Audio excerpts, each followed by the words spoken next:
नमस्कार दोस्तों, ईश्वर सदैव आपका भला करे और आपकी झोलियां ईश्वर के आशीर्वाद से हमेशा भरी रहें। तो दोस्तों, आज बात करेंगे अहोई अष्टमी व्रत के बारे में। देखिए, करवा चौथ के बाद संतान की दीर्घायु के लिए रखा जाने वाला जो व्रत होता है वो अहोई अष्टमी होता है। यह व्रत 8 नवंबर को रखा जाएगा। हर साल कार्तिक मास की कृष्ण पक्ष की अष्टमी के दिन अहोई अष्टमी व्रत रखा जाता है। देखिए, महिलाएं इस व्रत को संतान की दीर्घायु और सुखी जीवन के लिए उपवास रखती हैं, इसलिए अहोई देवी की पूजन किया जाता है। अब हम इस वीडियो के माध्यम से जानेंगे कि अहोई अष्टमी का जो व्रत है उसका शुभ मुहूर्त क्या होगा, किस तरह से इस व्रत को रखना चाहिए। साथ ही साथ 2 पौराणिक कथाएं जो अहोई अष्टमी से जुड़ी हुई हैं उसको भी हम इस वीडियो में आपको बताने का प्रयास करेंगे। तो सबसे पहले बात करेंगे अहोई अष्टमी के मुहूर्त के बारे में। देखिए, अष्टमी तिथि का आरंभ हालांकि 7:28 से होगा सुबह, लेकिन चूंकि अहोई अष्टमी का जो व्रत होता है वो खोला जाता है शाम के समय तारों की छांव में, अर्थात तारों को देखने के बाद। तो इसलिए चूंकि अष्टमी तिथि इस बार अगले दिन सुबह 6:50 तक ही है, 9 नवंबर को, तो इसलिए जो व्रत रहेगा वो 8 नवंबर को ही किया जाएगा। यदि पूजा के समय की बात की जाए कि किस समय पूजा करना बहुत शुभ होगा, तो शाम के 5:26 से शाम के 6:46 तक यदि आप पूजन करते हैं, व्रत कथाएं करते हैं, तो निश्चित रूप से इसका लाभ जो है वो आपको विशेष रूप से प्राप्त होगा। अब बात करेंगे कि किस तरह से इस व्रत को करना होता है, इसके कुछ नियम होते हैं। देखिए, माताएं सूर्योदय से पूर्व स्नान करके व्रत रखने का संकल्प ले ले। अहोई माता की पूजा के लिए आप दीवार पर गेरू से अहोई माता का चित्र बनाते हैं। साथ ही साथ सेह और उनके 7 पुत्रों का भी चित्र बना सकते हैं। लेकिन यदि आप चित्र नहीं बनाते हैं तो आप बाजार से कोई रेडीमेड चित्र भी ला सकते हैं या कोई फोटो फ्रेम लाकर भी उससे भी आप अहोई माता की पूजन कर सकते हैं। सायकाल के समय पूजन के लिए अहोई माता के चित्र के सामने एक चौकी रखें, उस पर जल से भरा कलश रखें, रोली चावल से माता की पूजा करें, मीठे पुए या आटे के हलवे का भोग लगाएं, कलश पे स्वास्तिक बना लें और हाथ में गेहूं के साथ दाने लेकर अहोई माता की कथा को सुने। इसके बाद तारों को अर्घ देकर अर्थात जल देकर अपने बड़ों के चरण को स्पर्श करके आशीर्वाद ले ले। देखिए, ये जो व्रत होता है माताएं बहुत श्रद्धा के साथ अपने संतान की लंबी आयु के लिए करती हैं। तो इस जो व्रत की बहुत विशेष पौराणिक कथाएं भी हैं। उन 2 पौराणिक कथाओं में से पहली पौराणिक कथा मैं आपको बताती हूँ। प्राचीन काल में एक साहूकार था जिसके 7 बेटे और 7 बहुएं थी।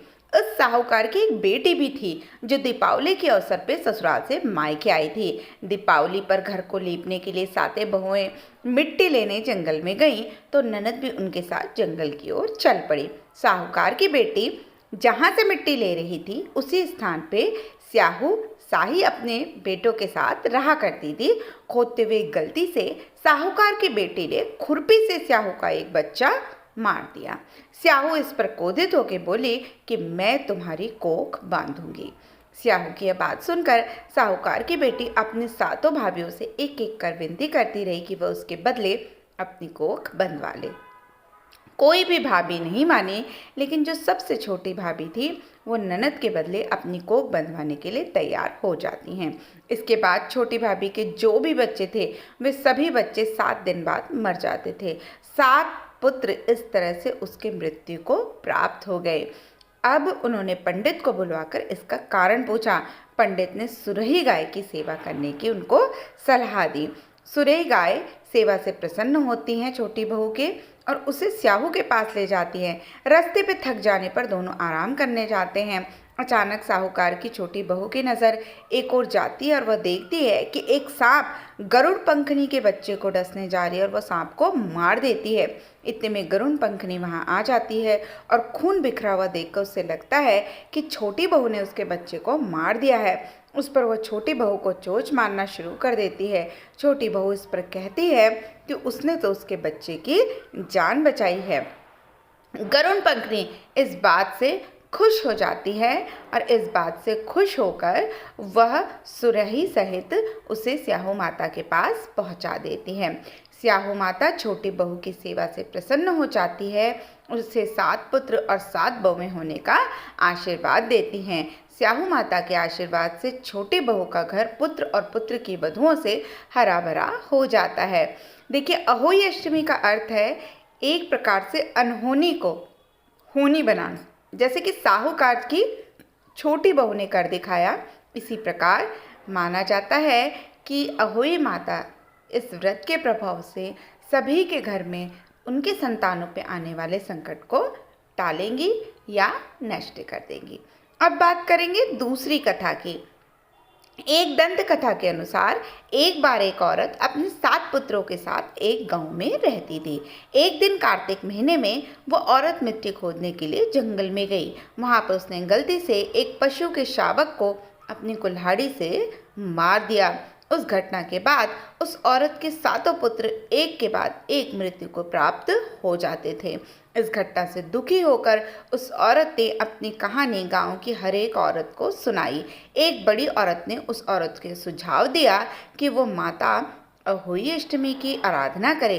पशु के शावक की सोते हुए हत्या के पश्चाताप के लिए उस औरत ने शावक का चित्र बनाया और माता अहोई अष्टमी के चित्र के साथ रखकर उसकी पूजा करने लगी। उस औरत ने 7 वर्षों तक अहोई अष्टमी का व्रत रखा और आखिर में उसके 7 पुत्र फिर से जीवित हो गए। तो कहते हैं कि जो भी व्यक्ति इस व्रत कथा को सुनता है और पूरी श्रद्धा के साथ इस व्रत कथाओं को करता है, साथ ही साथ व्रत को करता है, तो अहोई अष्टमी में के व्रत के प्रभाव से माना जाता है कि संतान पे आने वाले संकट कट जाते हैं और बहुत सारे सुखों की प्राप्ति होती है। तो दोस्तों, आशा करती हूँ आपको हमारी आज की दी हुई जानकारी पसंद आई होगी। ऐसी ही रोचक जानकारियों के लिए कृपया आप हमारे चैनल को लाइक करें, सब्सक्राइब करें और कृपया शेयर करना ना भूलें। तो फिर मिलते हैं, तब तक के लिए नमस्कार।